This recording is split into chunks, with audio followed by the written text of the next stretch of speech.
Otto Hightower got took down from his high horse and we had a wee bit of twin magic at the end. Going back to Fog Entertainment's House of the Dragon, god damn it. We were left on a cliffhanger last time out. Which kid are they gonna kill? And they killed one of them. Couldn't tell you which one it is. It's the boy, it's the heir, damn it. His name's irrelevant, it's the blood. Yeah, I don't know his name, but I do know it was Aegon's son, and that's pretty much where we begin this episode. Aegon, not happy. I mean, rightfully so. The King's Landing's been penetrated. People have come in and literally just like beheaded his son. I mean, not literally, they actually did do that. Cut his son off, and he's upset that his son's dead. He's upset that the heir to the throne is no longer there. It is demolished. Does this mean that his new heir is now his brother Aemond, or is it the daughter that was unharmed? Not really sure. Are we going to get a Poundland version of Viserys and Daemon? Potentially. That's where it could be heading. Could be heading there. But anyway, so he wants revenge, and Otto Hightower is going to blame this on Rhaenyra. Even though I think Rhaenyra is the obvious choice to blame it on here, is it really that much of a stretch for Otto to put the blame on Rhaenyra? I mean, that's who I'd be looking at. Like, this guy's led to believe is like, oh, he's the brains. You know, everyone else is the bronze. This guy's the hand. He knows he's Ned Stark 2.0. No. I mean, anybody in King's Landing could have pointed out it was Rhaenyra's doing. And even if it's not Rhaenyra herself, of course... Well, actually wasn't, but... no, we knew it was Daemon, right? But he's acting on behalf of her. He's acting because of her. I know she didn't want it, but it's because of the whole gimmick with her. But this episode is titled Rhaenyra the Cruel. It was a cruel thing to do, no doubt about it, take Aegon's son's head, but I think Daemon's idea was, you know, a son for a son, and they might have got the wrong son, but in the end they killed somebody on their team. When you think about it, this is essentially Daemon killing his niece, no, nephew, second nephew, grandnephew, something like that. Look, it's all incestuous. Yeah, it's all incestuous shit at the end of the day. Daemon's killed a member of his own family here, right? There's no doubt about that. So, yeah, Aegon is rightfully angry, but everyone else doesn't really seem... Well, they're upset, but they're thinking, how can we... what actions will we take? Aegon's like, fuck about thinking. I want revenge. I want blood. Otto's like, but no, we can't do that. We need to sit back. We need to make everyone aware that Rhaenyra did this, and then they will turn on her, and you will have the power. You will have the glory. You will have the people by your side. And it's like... That's not what Aegon wants to hear. His son's just been beheaded. What? No, but why are we going down the route like that? Otto Hightower seems to be like the guy that is actually running things.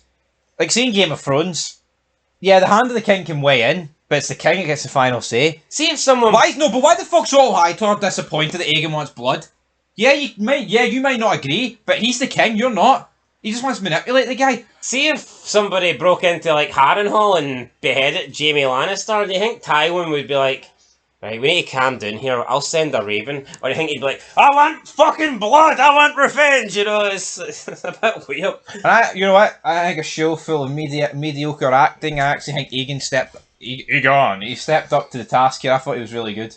Mediocre pronunciation of the guy's name, how about that? Aegon, yeah, no, I've watched. I called him Egan. I was thinking of Negan. So little pig. Aegon wants revenge. Everyone else, though, is quite content to sit around on their arse. What's Aegon's brother doing? What is Aemond doing? Well, not a lot. He's pretty much spending this episode naked. He was cradled up like a wee baby. Yeah, he was cradling into some, like, older, like, overweight woman. I don't know if it was, like, a prostitute or a whore, or his, I don't know, a fucking auntie or something.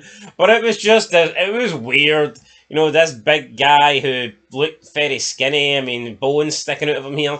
He was just, like, naked and cradling up against this older woman. Very strange look. I don't understand what they were going for here, but yeah, that's how Aemond spent this episode.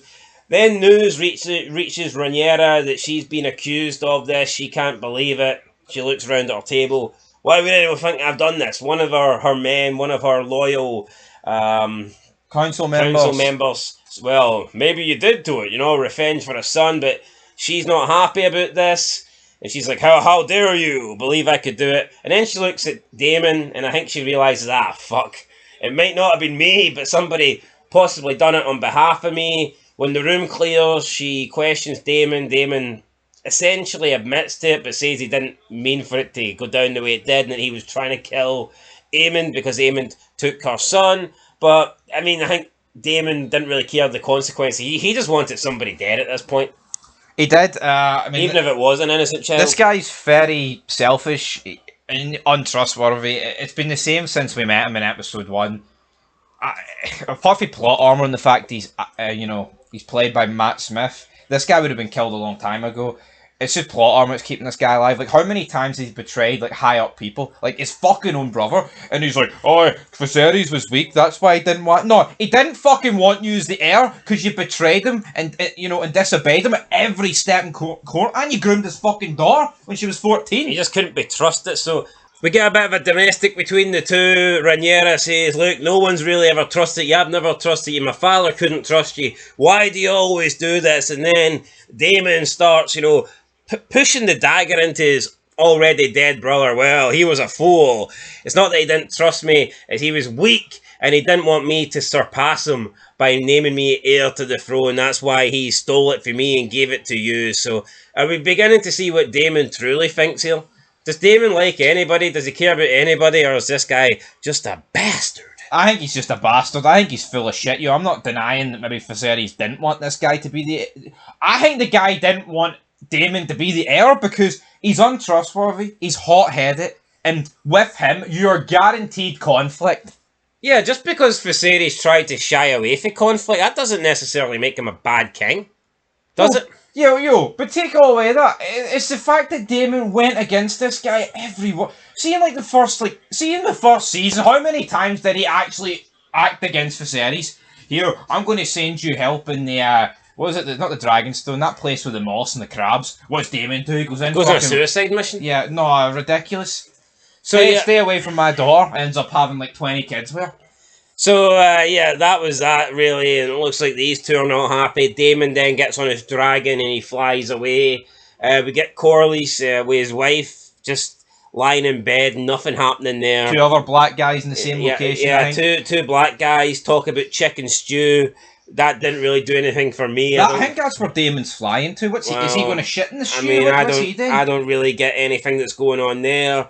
Sir Criston Cole is not happy with one of the twins. Sir Eric. So I don't know which one's which. It's Sir Eric. Is it definitely? I can put my life on it. So what's the other one called? Don't know. No, this is Sir Eric though. 100%? 110%. I'm pretty sure Sir Eric was the one that was loyal to Rhaenyra. No, it's Sir Eric. So what's the other one? Maybe they're both called Sir Eric. Ever think of that? That's their last name. Hold on here. See if two people are twins. Should you not at least name them different names, no? Well, if they're in different locations, there's no need to. Possibly. Anyway, actually, Sir Criston Cole... I think you're wrong. I'm pretty sure Sir Eric's the one that's my life. Yeah, it is because they greeted him at the door. You just don't know what you're talking about. Maybe they're both called Sir Eric. Just you sit and take a wee Maybe it's like when Lord Stark. Just take a seat, right? Maybe it's Lord Stark. When someone says Lord Stark, you know who they're talking about. They're talking anybody. Nah, it's Ned to me. Anyway, so Criston Cole isn't really happy here. He sees the twin that's not Sir Eric. He's got, your white robe, it's dirty. Go and wash this. Then he calls them out and he's like, where were you when the murder took place? Don't know if he was quite blaming him here, but he wants to take the blame off himself. So he says, where were you? The guy reveals that he was with Aegon, and he basically says that's not good enough and that Aegon's son was murdered on your watch. Meanwhile, where was Criston Cole? He was sleeping with fucking Alicent, but he doesn't want to seem to take any of the blame whatsoever. He then says to him, you can put this right, you can go to Rhaenyra and you can kill her.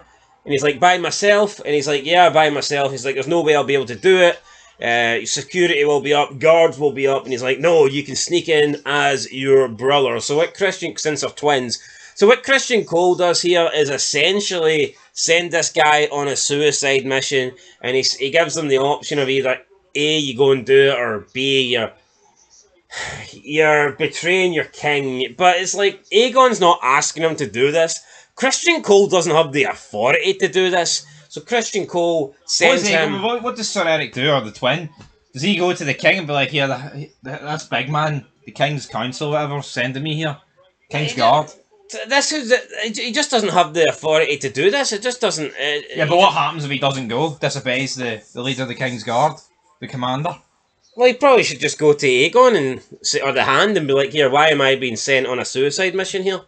So that happens, and he goes on his way. They track down the insider, the guy that was killing Aegon's son, and also like one of the rat catchers. So Aegon kills him with a big mallet, and he doesn't know what rat catcher. Sorry, was. Let's talk about this guy crying like a little bitch. Are you gonna hurt me? No, you killed the heir to the throne, cut his head off. He's like 4 years old. Of course, we're gonna hurt you. No, what is that? Yeah, so this made more sense for it to be the rat catcher because he came across as wimpy and pathetic. This guy was like a big, King's Guard member, gold cloak. Yeah, so he says, "Are you going to hurt me?" And then Aegon, he bludgeons him. But before he did that, he revealed that one of the rat catchers helped them and let him in, but he doesn't know which one it was. So Aegon decides to just hang them all, and like a public showing, hangs them all. All the families are crying, upset. Witness their brothers and whatnot, fathers, sons, just hanging there, and they're all crying, like I said, distraught. And the Hand that then storms in, and he basically just tries to give Aegon a verbal bashing here. Says like, "How could you be so stupid? Why did you do this? We were winning. We had the public on our side. We had the people on our side. They were all looking down on Rhaenyra for what she done, and now you've went and done this." So they weren't exactly getting along here, but Aegon says, "Look, I don't care. I want revenge. I may have killed hundreds of innocent men, but I killed one guilty man as well, so you got to factor that in." But Otto isn't having it. He basically, he does kind of disrespect them, say that you're too young, you're too foolish to be a king, and you need a strong hand to lead you.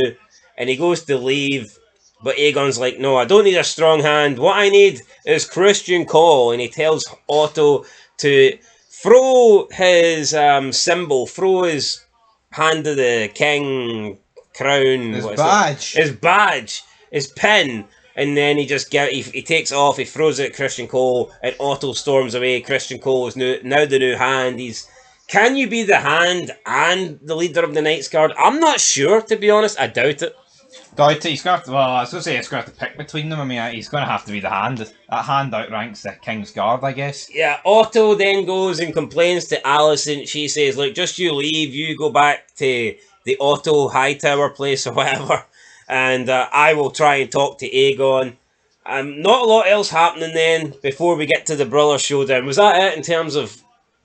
Are we missing anything here? No, that was it. I mean, you look at it and I think... I get why Otto's pissed, right? I do get it, but Aegon can't just sit around and do nothing. He can't just sit on his hands. The rat catchers are nothing to them, right? Yeah, they're going to piss off a few people in King's Landing, but what's he supposed to do? If the guy doesn't identify the guy clearly, can he just sit around and let the guy who beheaded his fucking son walk the streets? He has to show something. I agree with him. What, killing everybody? Yeah. Glad you're not fucking king. Oh, killing everybody. He killed about 12 people. Yeah, then we see... So we go to the twins. The twins have their little... There was also a funeral, by the way, and the cart got like stuck in a rock, and it was like just awkward. We then get... Just sums up this show, slow. We get the battle between the two twins. So one of them sneaks in while the whore who had her house burnt down, she was leaving, and she managed to spot one of them. She thought something was going on, so I guess she alerted everybody. The twin sneaks in to kill Rhaenyra, but then Sir Eric comes in, and they have a battle, and I mean, it was a decent wee fight, and Sir Eric ends up killing his brother, and he's not happy. He's like, basically, you did this when you decided that you were going to, pledge allegiance to the Targaryen, well, I guess they're both Targaryens.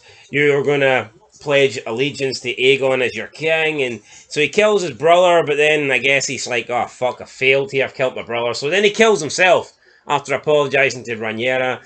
So that's it, both the twins are dead. And then we see Alicent not happy with Criston Cole, I guess. He's now the Hand of the King. He's gave Aegon these bad ideas. He sent the twin to try and kill Rhaenyra. She slaps him a few times, and then they have sex because that's, I guess, empowering to women on this show. And that was the end of it, guys. That was your that's your rating there. That's your not your rating, but that's your fucking It's review. time for the rating. No, I like the twin fight. Could they have done something where the twin who infiltrated Dragonstone could have survived and played like a double agent? I mean, I think I would have liked that. Yeah, but how much legs does it have? Yeah, because what if they're like, well, what's your tasks? And he's like, that's me, Snooker. I think for that, I think they could have done that, but it would only maybe go on like another scene. I don't think you can drag that out for episodes. Oh no, I agree. But I think it could have been a decent cliffhanger. Like, are you Sir Eric? Then it faded to black. That would have done more for me than Sir Criston Cole, who, by the way, I think he's just turned into an unlikable bastard. I don't know. But the problem is, they're all unlikable. No, they are. I thought he was alright in season 1, but going downhill. I would probably say these two twins are the only two characters I didn't mind. Yeah, they died with honour, so there you go. I don't mind Otto's. I think Otto's got a point about Aegon. I do think Aegon's a bit foolish, but I mean, he wanted revenge for his son, so I can respect that. Anyway, rating time, guys. Was it better than the first episode, the premiere? I mean, probably, but it still wasn't great for me. I will get a lot of stuff happens, and I just don't have a clue. I'll get a 6. The episodes are too long, an hour and 8 minutes, man, to not get anything really across. But I'll give it a 6 as well. And that's it, guys. We'll catch you in the next one, but definitely got nothing on Game of Thrones, in my opinion. Till next time, peace.